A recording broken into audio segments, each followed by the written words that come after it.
Салам достор, биз бүгүнкү сабакты ачыды сабагына, башкача айтканда аскерге чейинки даярдык предметине арнамакчыбыз. Биз бүгүнкү сабакты кандай ачыды сабагына өтөбүз? Ачыды сабагында чоң маанилүү орунду ээлеп турган автомат Калашников АК автоматын чачып жыйноо, башкача айтканда толук эмес чачып жыйноо. Телефон менен кандай байланыш болушу мүмкүн? Биз телефондо ушундай приложение бар. Чөнтөгүбүздөгү телефонду туура пайдалануу максатында телефондо кирип кадимгидей эле Play Market'тен АК деп издесек, мынантип немелерди разборка жана башка приложениялар чыгып берет.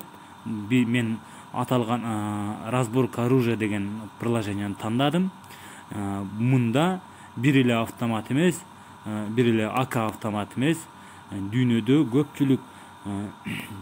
көп автоматты чачып жыйноо, автоматтарды чачып жыйноо жана пулемет, анын арасында гранатометтар бар, жана пистолеттин, тапанчанын түрлөрү дагы бар экен. Ошондуктан мен ушул приложенияны тандадым.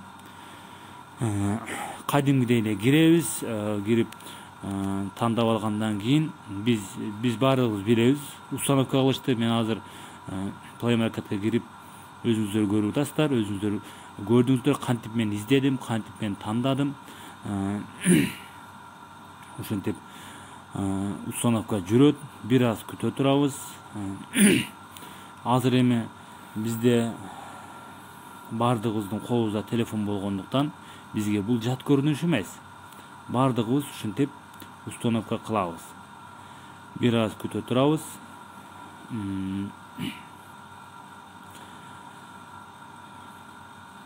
Өзү негизи АК деп издегенде эле, же болбосо разборка деп издегенде эле көптөгөн приложениялар чыгат экен. Мен көпчүлүгүн карап көрдүм. Анын арасында мен аталган приложенияны тандадым. Сиздер да карап өзүңүзгө жаккан приложенияларды тандасаңыздар болот. Чөнтөгүздө телефонду каяктагы оюндар менен өткөрбөй, ачыды сабагындагы өздөштүрүүгө мүмкүнчүлүк бар экен. Кантип чачып жыйналат, кандай атылат, ошолор жөнүндө маалымат алсак болот экен. Мына эми бүтөйүн деп калды. Биз баарыбыз эле билебиз, телефонго ушинтип установка болот. Эми открытты басып, аталган приложенияга киребиз. Приложенияга киргенде кадимгидей эле ачылат. Бул жерде чекесинде бизге автоматтар чыгып турат. Мына гранатометтор бар экен, мен айткандай, автоматтын түрлөрү бар экен, пулемет, ПКМ, мына биздин куралдуу күчтөрдүн немесинде бар. Бул жерде пистолеттер бар экен, кыргызча айтканда тапанчалар. Булар кантип чачып жыйналат өзү да көрсөтөт приложение. Кайра чекесиндеги стрелканы бассак, кирип кетет наракка. Бул жерден тандап алып биз неме алсак болот. АК сериясындагы автоматтардамчы. Ошол стрелканы бассак наракка кирип кетет дагы. Анан бул жерде обученияны басабыз. Обученияны бассак, сборка дейт. Биз биринчи разборканы баса турган болсок, өзү көрсөтөт. Биринчи эмне чыгыш керек. Биринчи чыгарабыз. Анча бул жерде экранга колум толук тийбей калгандыктан анча секинден ачып атам эми. Өзүңүздөр мына автоматты бул жака жылдырып алып, кадимгидей эле бетиндеги немедей эле, бетинен эле, телефондун бетинен эле сенсорду алып эме алсаңыздар болот. Мынтип мен чыгарып, мен колум шилтешине карап чыгып кетет булар. Өзү көрсөтөт, биринчи эмне чыгыш керек, экинчи эмне чыгыш керек. Бул жерде колум кичине илешпей атат. Негизи ошентип чыгат. Азыр мына эми чыгарып алдым.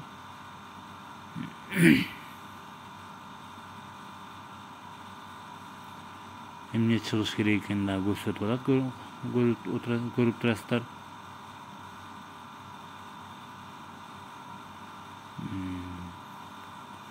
Биз баарыбыз билебиз, ушинтип бүткөндөн кийин ушинтип токтоп калат экен. Хорошо, вы готовы к игре деп чыгып калат экен. Эми кайра обученияга кирип, сборкага кирели. Сборкага кирсе кайра жыйнаш керек эми.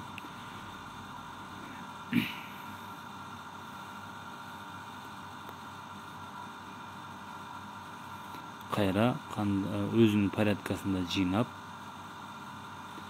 эмне салыш керек экенин өзү көрсөтүп турат экен. Мен эми колум анча илешпей аткандыктан азыр бул жеринде колум экранга тийгенде анча илешпей калат. Ушундай мындай башка жерге тийип кетсе ушинтип жабылып калат экен.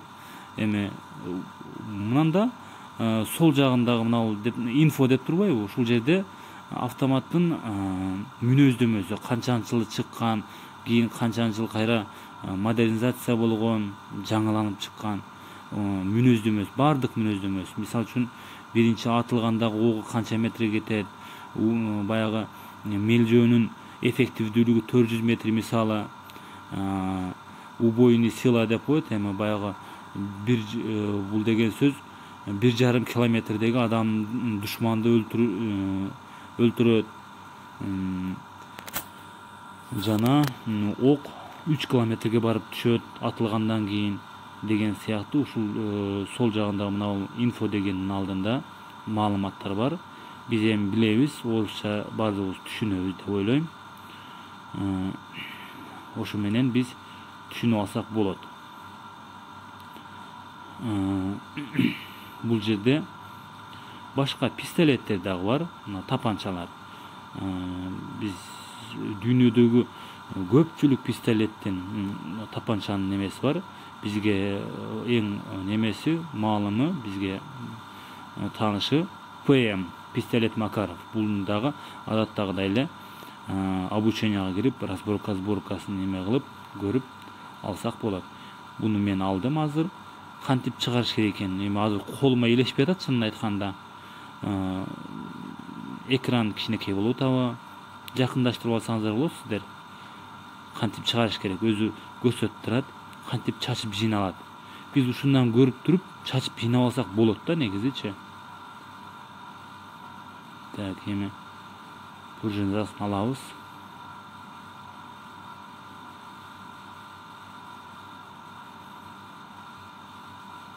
Жыйнап чачылып болгондон кийин кайра эми жыйнап көрөбүз. Кайра обученияга кирип, сборкага киребиз дагы.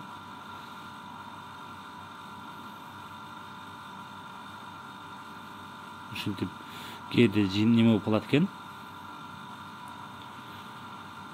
Негизинен ушул.